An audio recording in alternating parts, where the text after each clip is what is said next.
Sunday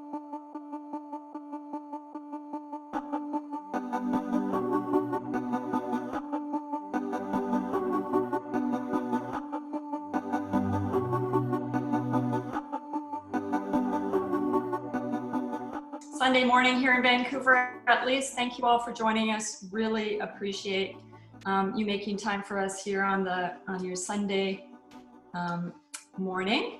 My name is Lana, and I'm the CEO of Tealeaves, and it gives me great pleasure to welcome everyone to Tealeaves Nature by Design, which is a virtual festival aiming to blend internal wellness with the external environment. Through this journey, it is our hope to arrive at a more resilient, inclusive, and equitable future for all. So welcome. In partnership with UN Biodiversity, leading institutions, and a host of other dear friends, these virtual conversations aim to provide creative and collaborative solutions to address several of the United Nations Sustainable Development Goals. As such, I would like to share opening remarks from our partner, the Executive Secretary of the United Nations Biodiversity, Ms. Elizabeth Maruma. We are providing the link to this view in the chat right now. In our last session that was held on the UN FAO World Food Day, we had the good fortune of premiering our solution-oriented documentary, In Good Taste. Seen through the scientific eyes of Harvard, Yale, Cornell, Johns Hopkins School of Public Health, and nonprofits such as the Ellen MacArthur Foundation, experts shared their most intimate thoughts on food, health, and the under-recognized impact of biodiversity loss on all of us.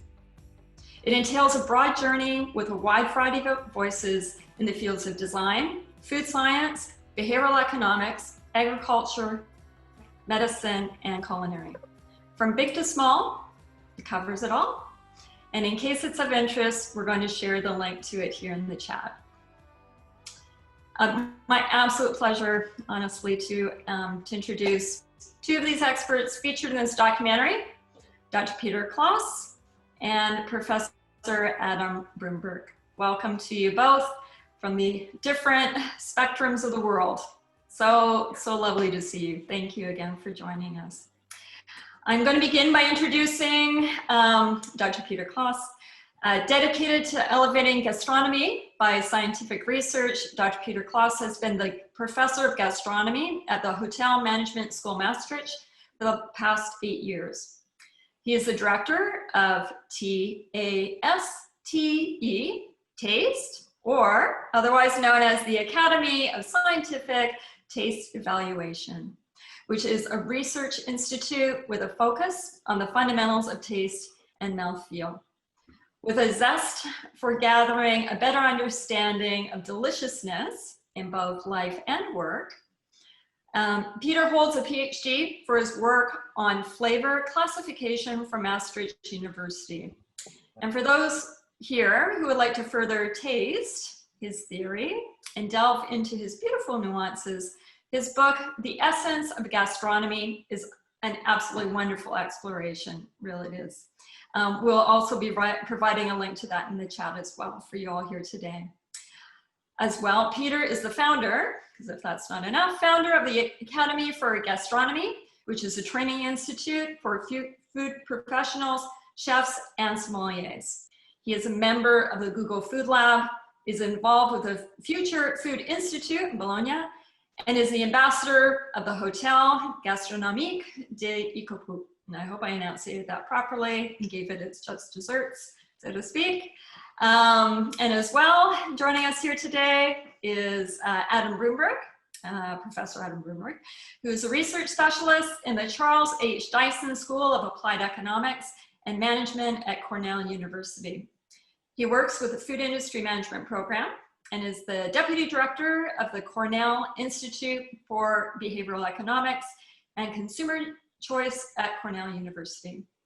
He has coordinated academic and industry research on eating behavior from home to cafeterias, supermarkets, and restaurants. Professor Brumberg joined Cornell after a lengthy marketing and sales career in the wine industry one of my personal favorite areas, during which he worked with all the links of the distribution chain, as well as acting as a marketing research consultant to a variety of industry and nonprofit clients. Adam currently serves on advisory boards of many groups, including Google Food Lab, the Sonoma Wine Growers Association, the Well Building Nutrition Advisory Council, and the Menu of Change University Research Collaborative. Welcome, Adam. Thanks, Lana. Oh, hi. So with these experts here today, our brief is to understand what exactly influences our taste. Taste is incredibly complex. I don't need to tell either of you that, of course. It goes beyond taste buds, and there are so many factors at work. But with the strategies these panelists bring forth, we are going to learn how to recognize our decision shortcuts and hopefully redesign our behaviors for the better. The positive impact of this topic is honestly not to be understated for its impact on climate change, food systems sustainability, and our own personal health every day.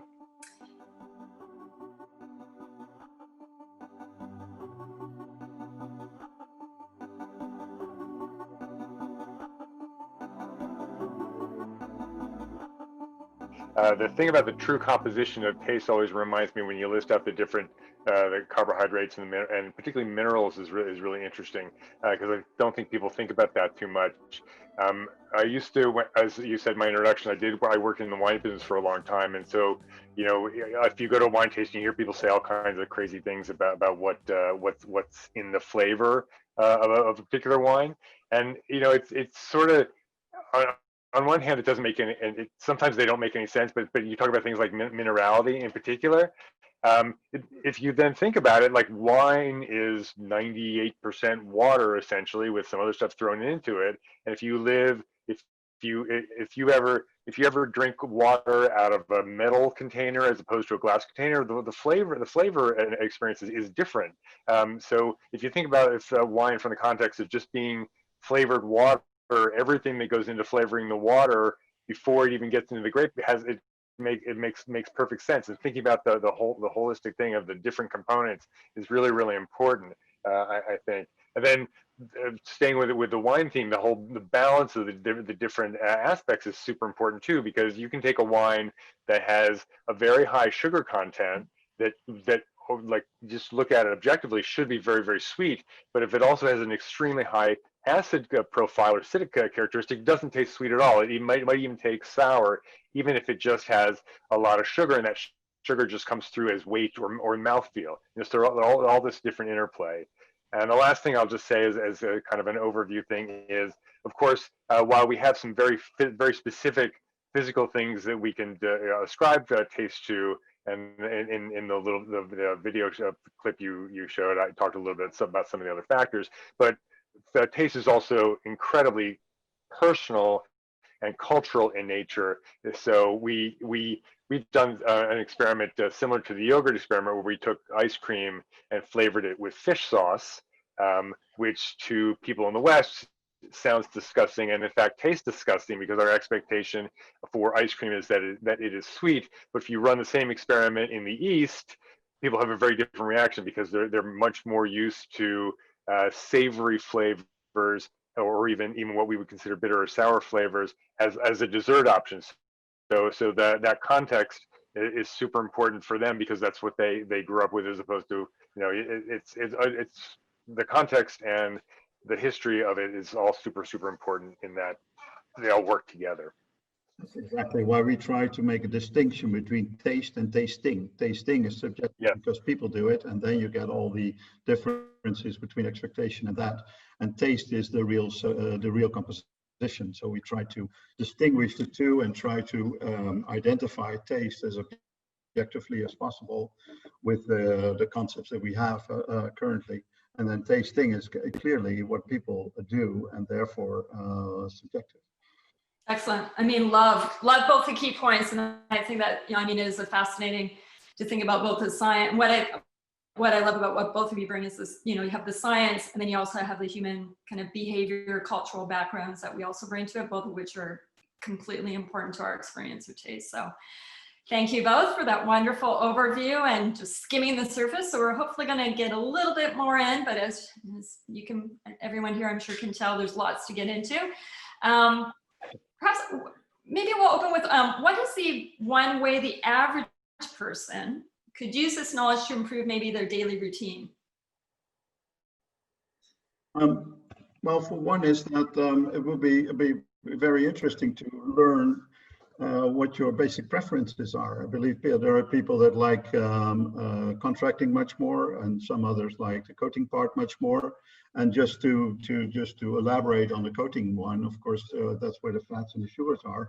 Just suppose that you have a liking for coating, that it would be very interesting to reformulate foods on the coating side, not with fats and sugars, because that would really help people, let's say, stay close to preference, but then with a different composition to really help people with other choices, other foods. Mm-hmm. One thing I would add to that too is that from the perspective of either from a health perspective or a climate perspective, because I mean, if you look at what individuals can do to impact climate change, sure, you can buy a Prius or you can put solar panels on your house, but the impact that agriculture has on the climate is significant, and we can make personal choices that kind of change that interaction. But if you plug in your personal history of taste and your cultural history of what tastes good to you, and reframe it a little bit in your own mind, a good example is for most of us in the West, meat is the center of the plate, and we miss that flavor if it's not there. But you can use, many cultures do this already, just as part of their cooking. If you use meat as a condiment, as an ingredient in a dish as opposed to the center of the dish, you can still satisfy that same flavor component without as much sacrifice, and have, so your plate, if you have if it's mainly a vegetable dish that has some little bits, you can even have bacon, just to brighten it up, and you can still get that, so you can change the overall mix of your plate. That would be one way that you could use your knowledge of taste to impact your daily life. Wonderful. Okay. May I add, Lana? Absolutely. No, absolutely. Please, Peter. Well, there are two things that I would like to add. One is that everybody talks about the influence of the climate and the influence of agriculture of the climate and things like that, but the taste part is hardly ever discussed. And clearly, making other choices demands that we also like these other choices. So my preposition here is that the alternatives, the other foods, need to be just as convenient, just as affordable, and just as tasty, of course, as the ones that we're asking people to give up. And I believe that if we start focus, I call it the CAT approach, convenient, affordable, and tasting, start more focusing on the behavioral aspects of our choices, and then get convenience and affordability and tastiness into play, then people won't have, well, still the changes, it will be difficult anyway. But then if it is convenient, affordable, and tasty, and there's no real difference with what we ask people to give up, then it's much easier. And then the other part of Adam's story is, of course, the meat side, because that's where it boils down to. Eat more vegetables and less meat. There are many things that we can learn from that. And one thing, besides the good things, the good points that Adam already mentioned, one is that we should try to rethink and redesign how dishes are composed. So if you make, sorry, Adam, meat a condiment, then you lack the carrier. So in most dishes, meat is a carrier. So if we change, if meat is no longer the carrier, something else needs to take that role. So, and the carrier is something that you chew and bite and think, that's the main substance. So if you look at flavor design and getting chefs into the picture, then into the discussion rather, then I believe that the chefs can learn us how to compose dishes in a delicious way so that there's still a complete dish, but then with indeed meat as a condiment. So you need to redesign. We need to fundamentally redesign our dishes. That's what we need to do. Well, and part of that too, and how we would communicate that to the general public is, you know, for all kinds of activities, and this includes exercise and eating behaviors and all kinds of other things. People basically fall into two camps. You know, I'm overgeneralizing dramatically here, but you basically fall into two camps. There are people who are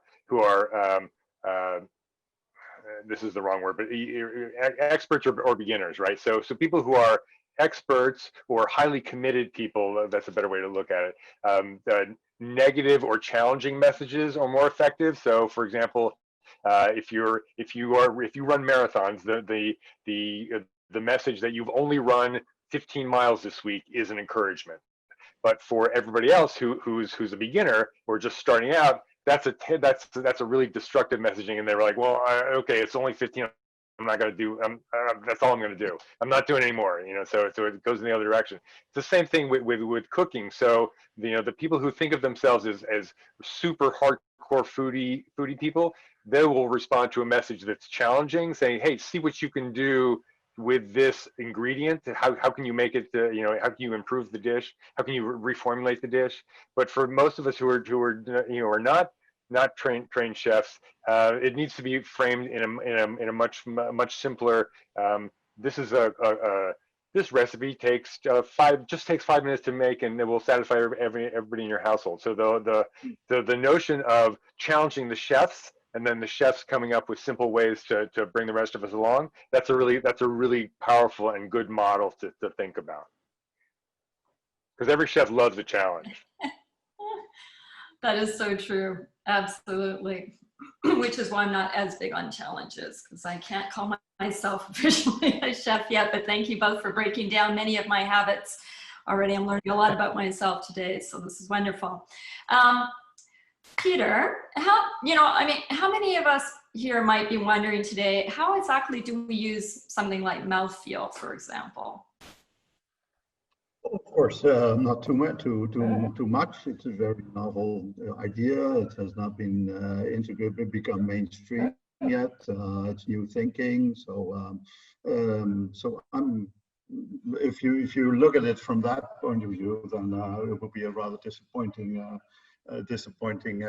adventure. But if you look at the other angle, and that means we are getting closer to a much more fundamental understanding of what taste really is. So we can also be much better at reformulation. So we can also be much better in finding new solutions. Then it becomes a very valuable thing, of course. And also at the kitchen table, just at home, and let's keep indeed things accessible and as, if possible, as simple as possible. One of the real messages that you find all through the world is that people start to cook again, and real cooking, used with real ingredients, real foods. Then we are already making huge steps forward. So the problem is not really with sugar or fat or all the additives and things like that. The real problem is the convenience part. So we have grown used to adding powder to water and call it food. That's our problem. So we should go back to real foods and rediscover that making either a soup or just a plate from fresh ingredients is not that complicated and very tasty. And that is also the reconnection to farmers, the reconnection to nature, the reconnection to maybe cultures, etc.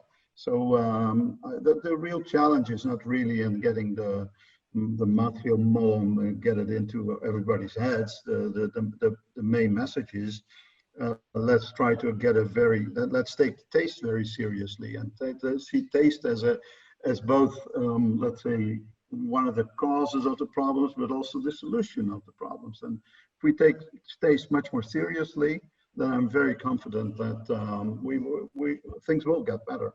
And that's my most important message. Wonderful, thank you. Yeah, I love all that about reconnecting connection and getting in touch back with all these different areas that perhaps over time, for one reason or another, we've sort of strayed away from. So, and Adam, to you, what would you say is the impact of psychology of choice? Oh, well,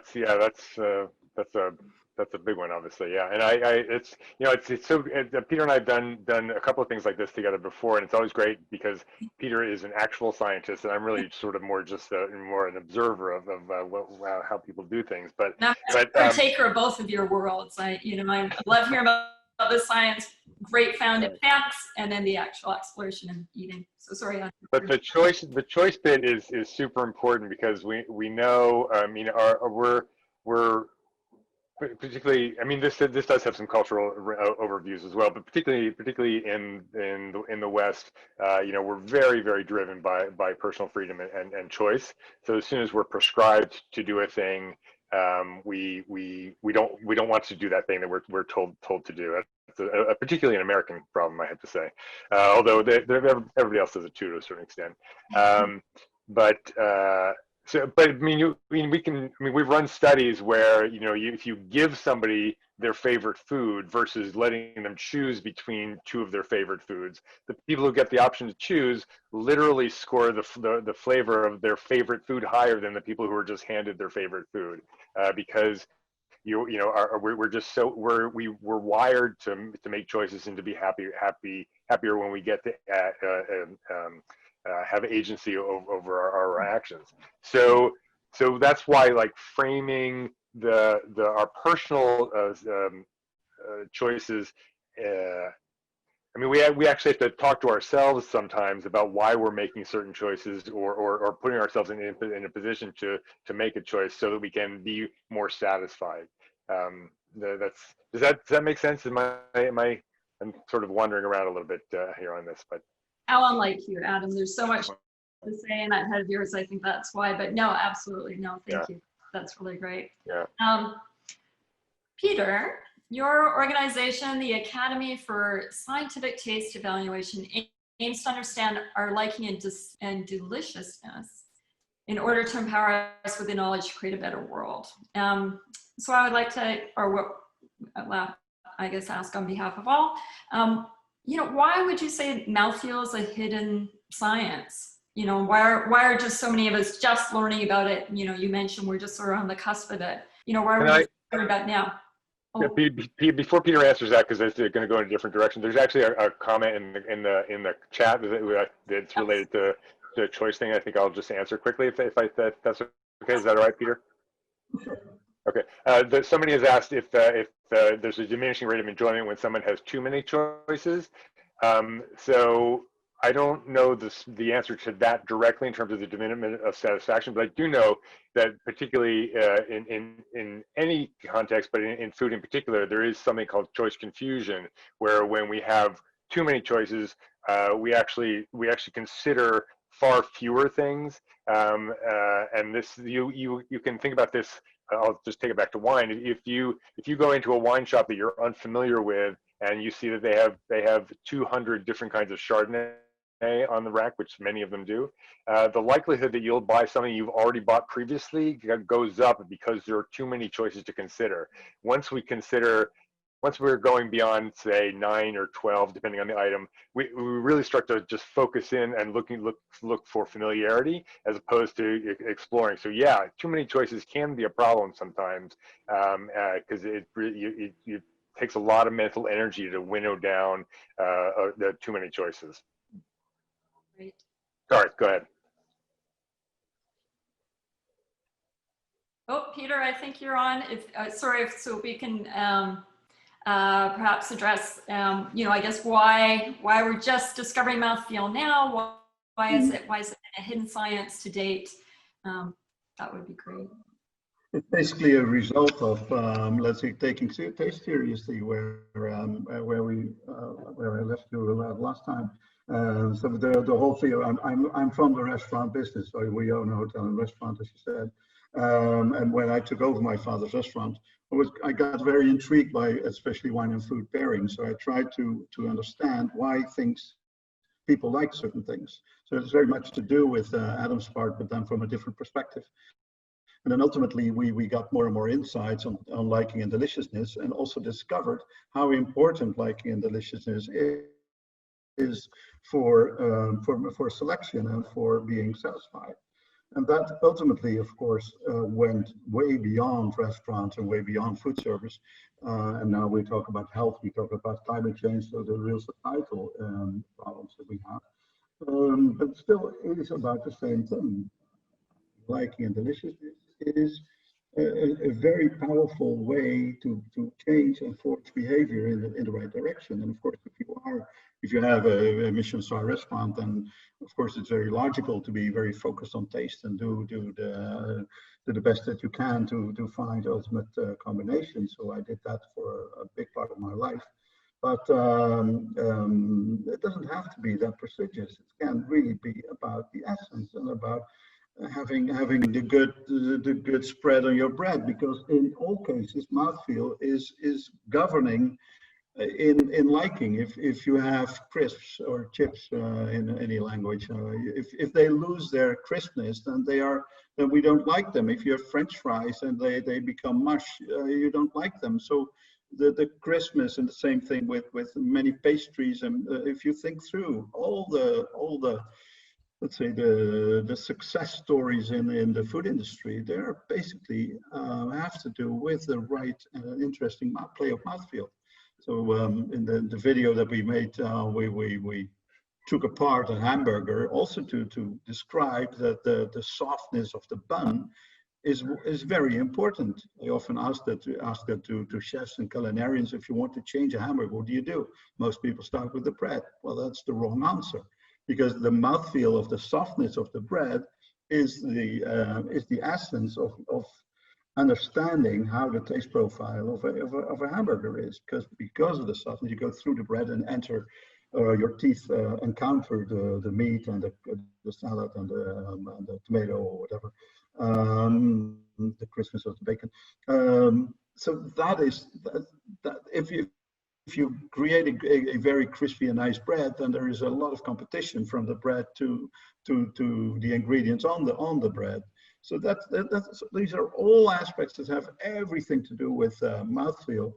And I even believe that it has been hidden from the general public, but I'm quite sure that the industry knows already for quite some time how to work with mouthfeel, how to manipulate mouthfeel, and to use that as one of the drivers of craving. So the silly thing is on the wagon, and they were a bit against. They said, well, we are from the trade, but we should have understand what makes these industries so critical. Yeah, and from a behavior perspective, we talked a little bit, and in the video we showed a little bit about how you can manipulate people's perception of flavor and their perception of mouthfeel at the same time by some of your descriptors. But one of the limitations of that is it has to be within the realm of possibility, right? So taking the strawberry yogurt example, one thing I didn't talk about in that clip is true when we ask people to rate how the quality, the ratings are pretty low in theirs, because there isn't really any real strawberry flavor. So the suggestion that it's just strawberry doesn't hold through from the satisfaction of craving perspective. It just changes what people thought they were tasting, but they don't like it very well, because it's not. If I was using that experiment to try to say I can replace the strawberry in the aisle with chocolate syrup, that would be a failure, because people they wouldn't have purchased those yogurts a second time, because they didn't actually like the taste. So you have to be your descriptive language and your framing has to be within the realm of reasonableness for it to be effective. Right. I guess it's just like trying to get kids to eat well, I guess nowadays it's a little different, but when I was growing up, like you try and eat your vegetables or your broccoli or whatnot and telling them it's going to taste like chocolate. It's just not right. a relative possibility, because yeah. I know I'm a failed experiment there. An interesting question on crispy food. Has there been research on that? Yes, definitely. There's been a lot of research on that. Also on the importance of mouthfeel. In my personal research, I did some work on the culinary success factors, and one of the success factors in my research is also an interesting play in mouthfeel where hard and soft and there's something to chew and there are differences when you eat is extremely important for liking. So yes, the answer is quite some research even on crispy and crunchy or different sounds in the brain. That's and that sets up another really interesting point too, is that if you're trying to replace a certain food, and you know, you talked about this earlier with using lemon instead of salt, you know, for your egg or something like that. You know, you want to be able to replace the components of the taste components of the food you're replacing, right? So we did an experiment with kids where we gave some group of kids potato chips, another group of kids cheese, another group of kids cheese paired with cut up crunchy vegetables. So when they had the cheese and it was red bell pepper strips, right? So when they had those together, they reached the same level of satiety that they did with the chips, much faster than they did just with the cheese, because they got to have the kind of the fat characteristic of the chip with the cheese, but also the crunch with the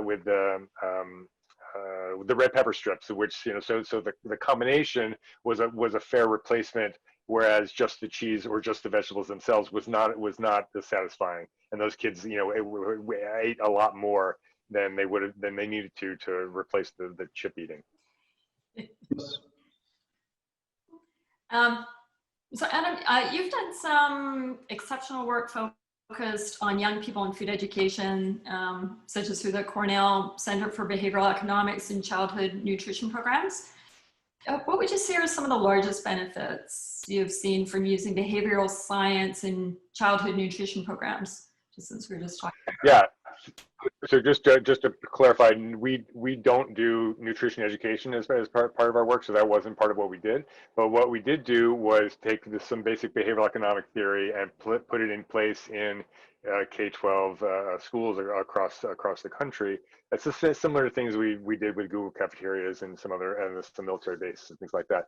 But if you do simple things like, and Peter hit on it earlier, the convenience is super important. If you make the healthier choice, the easier choice for kids, without telling them you must eat carrots as opposed to chips, you know, some number of kids will grab the carrots instead of chips, because if the carrots are easier to get to and more visible and merchandised in several locations on the lunch line, so they get exposed to it a number of times. So the benefit is that these things are super easy to do and cheap and effective. They don't impact every single kid that goes through the line, but if you do things like give creative names to, I think in the video I mentioned monkey phones, right? So we did an experiment with middle school kids where the banana was called a monkey phone, and kids, you know, that basically doubles the pickup of bananas on the line because that's fun.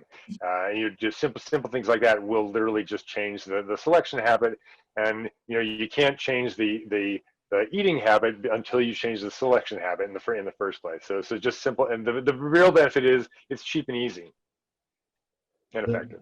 To add on to that, the thing that we often do is especially if you have ideas, so how important it is to eat less meat, you're tending to make an issue of that. So then you're creating things and you're putting it on your menu and you're going to say, oh, wow, look how good I am, because here you get vegetarian, or here it's healthy, yeah. Or here we care for climate change. And the crazy thing is that as soon as you try to plug those messages more, let's say more clearly, more evidently, then people will say, oh wow, then it's too bad because I really want delicious food. So there is they are not correlated, the two. So right. We did some research also on the name of dishes with like the monkey phone, but then in cafeterias, if you call something a healthy salad, gives you a boost, it won't work. People say, yeah. Well, this healthy salad, right. Maybe tomorrow. And if you call it an original Tuscan salad, then everybody loves it and craves it and buys it. So right. It's the same salad, but the word is also for adults very, very important. Right. So there are many vegetarian dishes also from Indonesia, from other regions. If you call something, of course, the Netherlands has a long tradition with Indonesia, so we have quite a bit of Indonesian influences in our kitchens. So with gado-gado, for instance, it's tempeh with green beans and peanut sauce. If you say, we're going to have a vegetarian dish with green beans and tempeh and peanut sauce, and it's vegetarian, then people say, I don't know. And if you say we're going to have gado-gado tonight, it's beautiful. So there are many examples where just the play of words is already very important for liking and deliciousness. So it is beyond what chefs do. It's beyond our ingredients. It's beyond everything that we do on a plate. It's also presentation. It's name. It's smell. It's many other things in play, and they all are a part of liking and deliciousness. Yeah, and from a language perspective, a lot of the times it's the things you don't say that are most effective. One of the single most popular foods in America is a 100% vegetarian dish. Any guesses what it is? Cheese pizza is a vegetarian option, but nobody talks about it. And I'm not picking on vegetarians. I have some lovely vegetarians in my family. But I mean, nobody thinks of cheese pizza as a vegetarian food unless they're a vegetarian. They're looking for that option. But people eat it all the time, and it's they just don't think about it that way. Mac and cheese is another good example too. Yes. No, that's absolutely, I mean, there's a few vegans and vegetarians in our company. I remember when we were traveling together as a mixed group, we would end up at a pasta place, for example, because again, vegetarian, at least maybe not necessarily vegan, sometimes is, sometimes isn't, but it's so true. Words are so important, and if it's sometimes just not mentioned to us, we just don't make the connections between the two. Right. So true. And I know we're running a little bit over. Hopefully, are you both still good for maybe hanging on for a little longer? Sure. We can go through a few more questions, and same. Well, it's not late in the day for me here it's like it is for Peter, so I'm good. Okay, Peter. So to you, if you're still good, we'll continue on for a little while longer. We're very good. Don't worry. Okay. It's only 9 o'clock in the evening here, so don't worry. Okay, maybe it'll do tough out there in Europe. Good to hear. Superfoods and fad foods. Both can be harmful to the environment. They cause a surge of demand that is not always sustainable. For example, such as avocado, acai berry. We know that they've been, generally speaking, I mean, marketing comes into play and can make things a lot more popular than otherwise. So would you say that mouthfeel, I mean, does mouthfeel and context I mean, I think we've touched on some of this. Would you say mouthfeel and context play into consumers' love of superfoods as well? Oh, sure, but with the superfoods, of course, there's a lot of marketing going on, a lot of influencers that start plugging a certain food. In general, I have problems with the general concept that certain things are good and certain foods are good and other foods are bad. I don't know. I should be labeled as good or bad. If you eat a lot of apples, then ultimately that amount of apples is bad. If you eat French fries all day, then French fries is bad. If you have an apple a day, it's fine. If you have French fries a week, it's also fine. So labeling foods as good or bad, or on the other side, labeling something as really superfood, and then you start eating that like crazy. That can never be good. We need balanced diets. We need that are good for us and for the environment, and are in season and are from preferably local farmers with short food chains and all kinds of things. Like those things are far more important than all these fads and all these popular things that are mostly indeed marketing driven, and as soon as marketing gets overly I have a kind of a love-hate relation with marketing, because I guess that Adam knows what I mean. There are very good things about marketing, and it's about understanding. If that gets away with us and then start plugging things that are not really sensible, then it shouldn't be too good of a tool. And that often drives prices up too much as well. many of these seeds are bird seeds, so you can better buy those fruits in an animal shop. That's a good idea. Adam, how about yourself? Any thoughts on? Yeah, I mean, I would agree with Peter. I ascribe to the all foods fit model. You can have a hostess ho-ho if you want every now and again. But I mean, one of the downsides of the superfoods craze is that if things become super popular, then actually that impacts the prices. And a good example is quinoa. Apparently it's hard to come by quinoa in Peru, where it's been a staple dish for many years, because it's all being exported to North America, where there's a bigger market for a more valuable market in terms of dollars. So that's not a good thing. But yeah, I mean, we love fads. We love quick and easy fixes. The downside of yes, we can use convenience to help to change certain behaviors, but sometimes we think that we think there's a silver bullet, right? So if we start eating acai berries, then we're good. We don't have to worry about anything else. All things. Thomas Jefferson said, "All things in moderation." So so just mix up your diet. I mean, I think actually one of the Michael Pollan said, "Eat a variety, mostly plants, not too much." That's a pretty good basic theory for what your diet ought to look like. About meat, really. So it's maybe, again, the other side of the story, but there's as far as I'm concerned, way too much emphasis on meat, as if it were one category. Yeah. Clearly it's not. And then some people start continuing saying that the future of agriculture would be without animals. So that's a very silly idea, and also anti-biologic biological. We should start rethinking about what is really important and what is balance. And animals are a part of the story. And the problem with the meat story is that we talk about basically a lot about cows, about bovine meat, and then especially from these CAFOs, these big feedlots, where they're fed graze, or they used to graze. And if you go back to natural systems, also in animals, there is a place for meat in a balanced diet. Mm-hmm.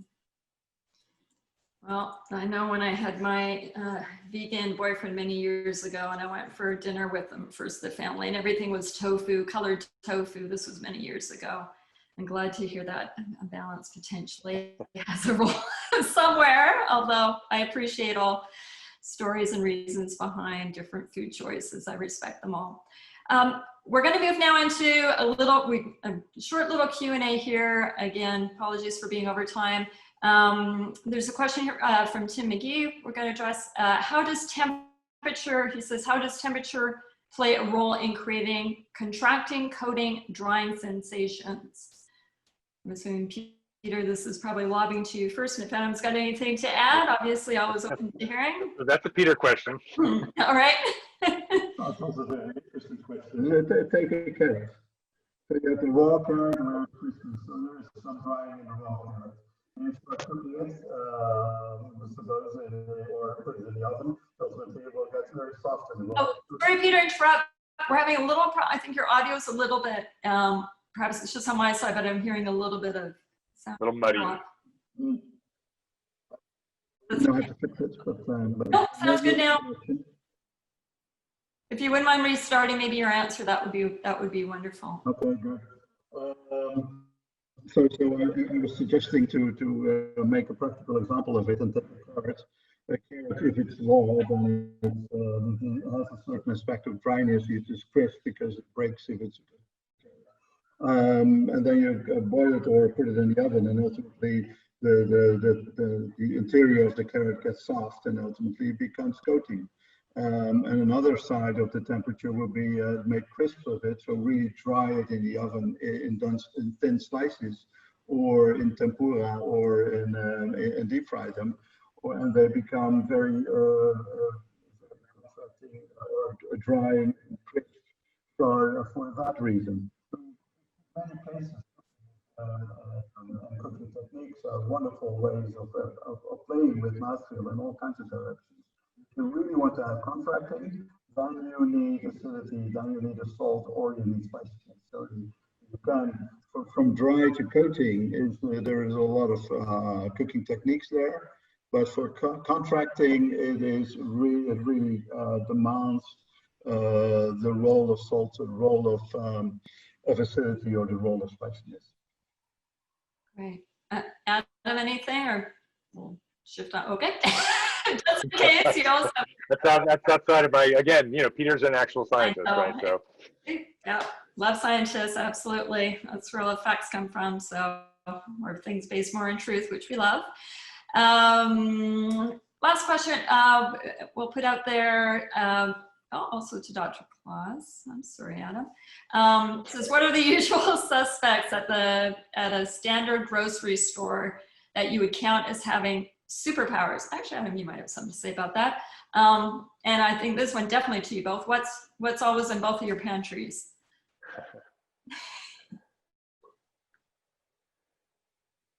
You want to go ahead? You want to start, Peter? Or? Well, my problem is a little bit that I do so much cooking of my own and try to get my shopping done a bit differently than most people. So I'm not a very fond visitor of grocery shops. I wouldn't even know. Well, of course, I have an idea, but basically, I would say that products from industry have been very well designed. I remember the question earlier about, for instance, Pringles, and Pringles is completely designed. There's also sound designed because there's a cascade of small sounds that make it appear to be very crisp. It has everything to do with fibers and to keep cells, and then these cells are filled with air, and they like a balloon. They pop, and that makes a sound. And there's all design. So so I basically would think that all popular items in grocery shops these days are the result of very careful, very elaborate, and very interesting food design. In the context of from a health perspective, this wouldn't necessarily. I mean, I guess it could have some environmental impacts too. I mean, the probably some of the most powerful things that people can learn to do in their home cooking is to learn spices, because basically, with the exception of salt and the majority of spices are what we would call a non-nutritive food. They don't have any impact on calorie or any other aspects, but they do introduce a lot of flavors, right? So Peter had mentioned ginger. You can have fresh ginger. You can have dried ginger. But if you want to, well, first, if you want to be a better cook, but you also want to be able to change your diet into foods which you might be considering bland, like a tofu or some other vegetable dishes, go play in the spice aisle, because there's very few things that will adversely affect you nutritionally in the spice aisle, but at the same time can bring loads and loads of flavor. So in my pantry, we have a lot of spices, I was actually making some the other day, so I think I have like 5 different kinds of paprika somehow, which is, it's useful, you just play with it. Also, cinnamon is a thing that we often think of as a dessert thing, but is really good in all kinds of other food items. Like I actually add cinnamon to anytime if I make a meatloaf, I always put a lot of cinnamon in it, or spaghetti sauce, because it heightens it up in a way that's a little bit different. But yeah, we've got a lot.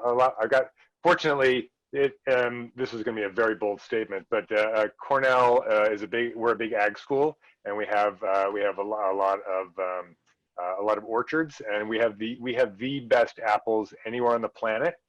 And so I always have at least 3 or 4 different kinds of apples in my larder. So that's so I tend to eat too many apples, but I don't know. A lot of pasta, a lot of fresh vegetables. Try to have. But yeah, there's also Ghirardelli chocolate, and the all food fits thing. So. And Peter, what about you? What are some of your favorites? Thanks for sharing, Adam. Some of the things in your cupboards and pantries. What are some of your favorites? I'm not going to go have a competition with Adam and who has more spices in the cupboard, but covered as well. And there's of course the green herbs, not to forget, are very important as well, spices and herbs. So in general, you find that if you start I said it in the beginning, think different. If you start think differently about your food and food composition, and if you have an open mind, you find many more applications and many more foods that you could use in very, let's say, unexpected ways. I love the cinnamon example, but it's the same thing with chocolate or cheese or whatever. There are so many things that you can do in discovering combinations. Much of our thinking has for a long time been framed into culture and into recipes. And these are basically straitjackets, and we of course we have all the possibilities of the world, at least the affluent side of the world in the United States and Europe.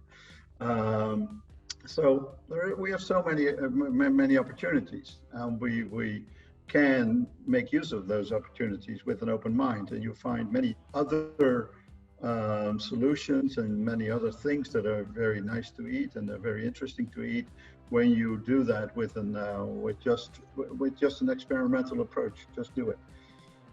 Yeah, and I'll just add something on that. I'm willing to bet that everybody on the call today has probably about 3 things that they eat most days for breakfast, especially during the work week, and also that you have.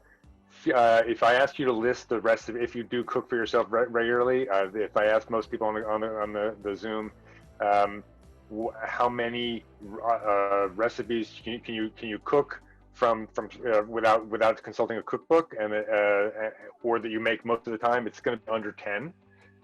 So one thing you can do is just challenge yourself to add one recipe once a week, or one new item once a week. One great way to do that is when you go shopping. If you have little kids, and I know it's can be challenging to drag, especially right now, but it's challenging to drag little kids to the supermarket. Let them pick something and pick how you make it, and then definitely pretend that you like it when you eat it later with your kids. But that's a great way to experiment with. Somebody gets to pick something new when they go to the supermarket. I love that. So sadly, looking at the time, I know we're a little bit beyond. Definitely worth, I think, and hopefully it was for the rest of everybody joining us here today. I know for myself, and I think I probably speak on behalf of others here, left me feeling hungry, quite honestly. Hungry for more, both in terms of information, to tap further into those well-versed brains of both of you. Thank you for sharing everything today. And hungry just for, I think, taste of adventure, taste of food, and keeping all that wonderful information on, from culture to science, mouthfeel. Everything here today has just been a joy. So thank you both for joining us, Professor Adam Brumberg, Dr. Peter Klaas. As always, a pleasure. I also have a lot of Tealeaves tea in my cupboard too. Okay, Adam. I do. You know that. For that completely unsolicited plug. But thank you. Appreciate it. Always such a joy to see you both. Really. Be well, be safe. Thanks, stay calm, as we say here in BC, and look forward to the next time that something brings us together again. Thanks, Peter. Thank you. Thank you, Adam. See ya. Right. Bye-bye. Bye, everybody. Bye-bye.